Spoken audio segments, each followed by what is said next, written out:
The start of another day. Here I am in Olympia, Oregon, headed on the last trek across. Gonna follow the Lewis and Clark Trail as I head towards Portland. Now, apparently Portland has good weather today. How'd that happen?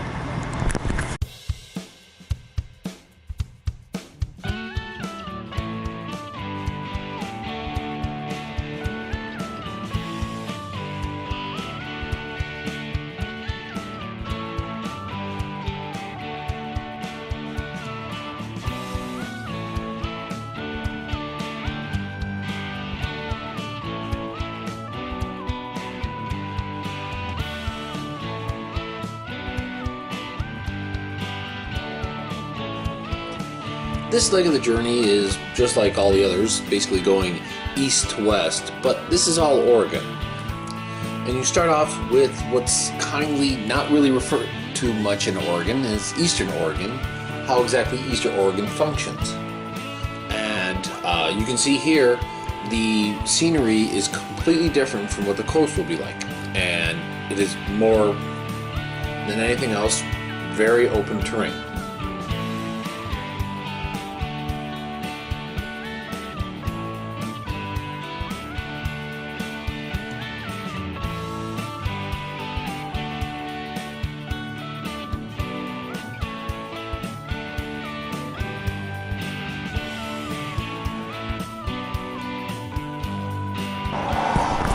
The part of Oregon that no one actually tends to think of or see. This is Eastern Oregon. A lot of it is flat. There are some canyons, some rivers, but for the most part, it's just flat grazing land, farmland. The coast gets all the pizzazz and all the headlines, you know. But Oregon, open range here. I think this area doesn't even get a whole lot of rain, that's why it's brown.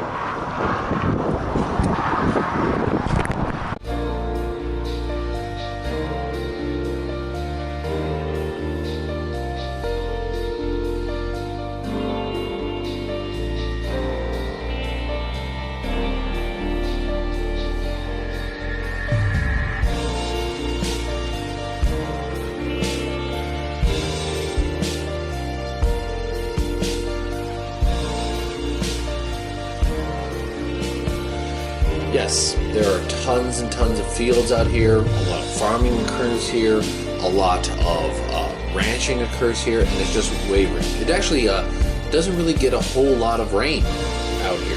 This is, a section of Oregon which is, it's very open, and people do really kind of like don't really talk about this part of Oregon very much.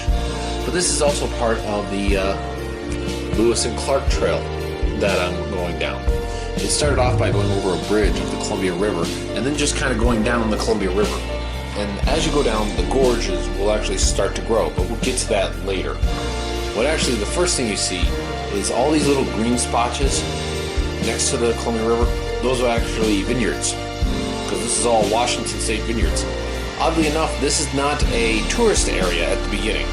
There are very few tourists here, so when you see a vineyard, you're actually not going to see any place to go in and sample the wine. They don't have that. That occurs kind of north to the end, where all the population is, towards Vancouver and Portland. And eventually you will get there, but till you do, you kind of go there and you just see vineyard after vineyard after vineyard with no place to stop. Now the interesting thing, as you're going here, you'll see off wind turbines. Some of the biggest wind farms you'll ever see, that I've ever seen in the country, happen to be in this area. And you can kind of understand why. And this was a recurring theme throughout the whole trip, is that the wind was brutal. Very strong. Kind of blew me back and forth across the road. And that was that can keep quite trying on a bike, because you have to keep both hands on the bars, because 1 minute that wind gusts and it can throw you a few feet one way or the other, and you definitely don't want to find yourself in the other lane at the wrong time, at the at the wrong place.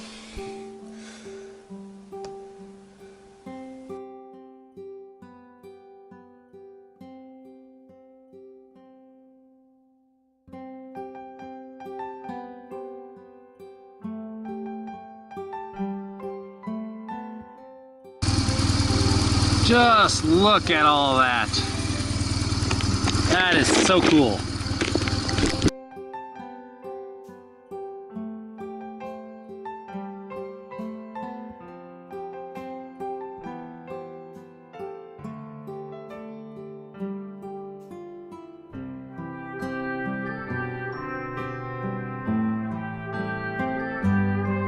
So here I am.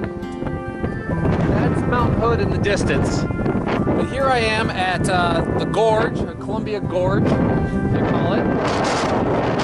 Kind of travel along. I think on the Lewis and Clark Trail there'd be a lot of like markers and stuff, but they're not. There really aren't any markers. Oh, that's Mount Jefferson. Oh, okay. The only mountain I know that's in the area is Hood, but apparently there's another one. But there's not a whole lot this whole journey.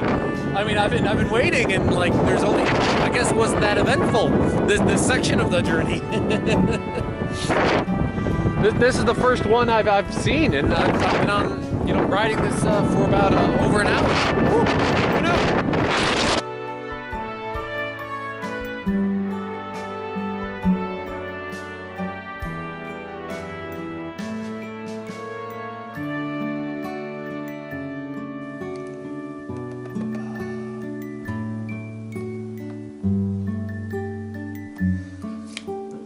It's really cool to see the Columbia River and the gorge start to come out, and you can almost start to feel and see as it starts to slowly get greener.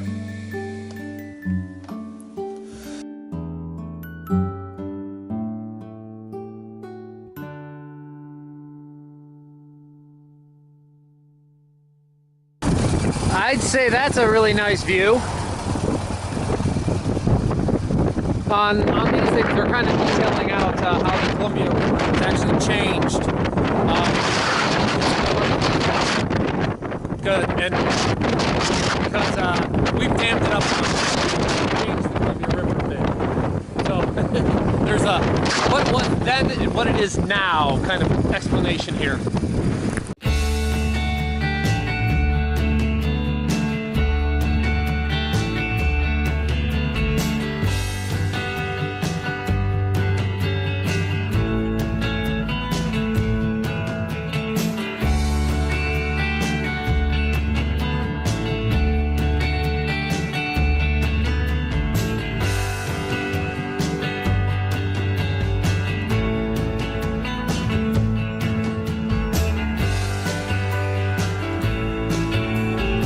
Now, I found it funny that on the Lewis and Clark Trail, you didn't see a whole lot about Lewis and Clark.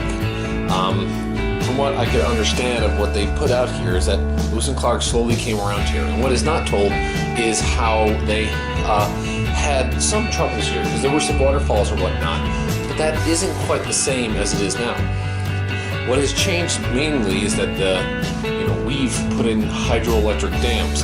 I think something like 80% of the Northwest gets their electricity from hydroelectric power, and there's a series of dams along the Columbia River which actually generate a lot of it.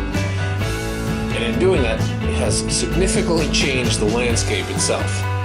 They even have diagrams of where the river used to be versus where it is now because we redirected it. And they even talk about how they needed to make deals with some of the local Indians in order to figure out ways around or safe passage through some of these areas, because the Columbia River at parts was not really passable, and that they would have to make agreements in order to get through it. Just kind of really interesting how the landscape has changed between then and now. I mean, Lewis and Clark, I'm sure, had a lot of trouble. They went nearly 2,000 miles. I mean, and that's Pierce, when they were fleeing from the U.S. Cavalry, they went 1,700 miles. Me, myself, have gone over 3,000, but it's not a competition. But if it was, you know.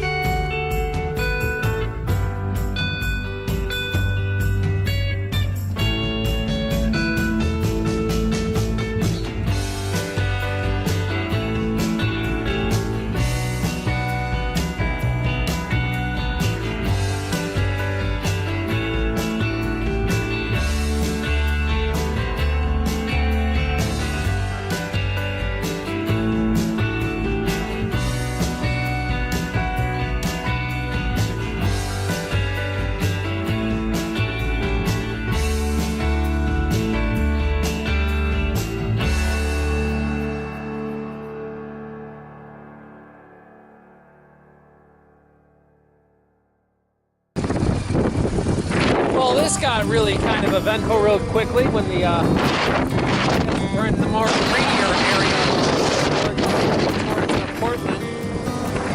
Actually, technically, I'm in Washington State, Oregon. But see, I guess this is the rainy area, so now you got all the trees, and it's really nice. Great riding.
That's how it would be. And finally, you get to the gorge itself, the kind of more the touristy area. There, the vineyards actually do open up, and you can stop at a lot of the vineyards. And also, the thing you see is just how incredible and how green it is. Because the further to the coast you get, the more it rains. Obviously, with the more rain, you're going to see a whole lot more trees, a whole lot more green. And this is the real touristy area. And the big thing here seems to be paragliding or parasurfing or whatever it is, windsurfing, because there were a whole bunch of people out enjoying it. Hey, to each their own. You could tell with all the wind that was blowing me over, probably made for some cool water sports. And this is all vacation towns, vacation places all over the place. And people seem to be enjoying it. Hey, to each their own. But I was on my way, and eventually at some point you reach enough of the civilization, and you see the big bridges, and that means you're going back across the Columbia River down into Portland.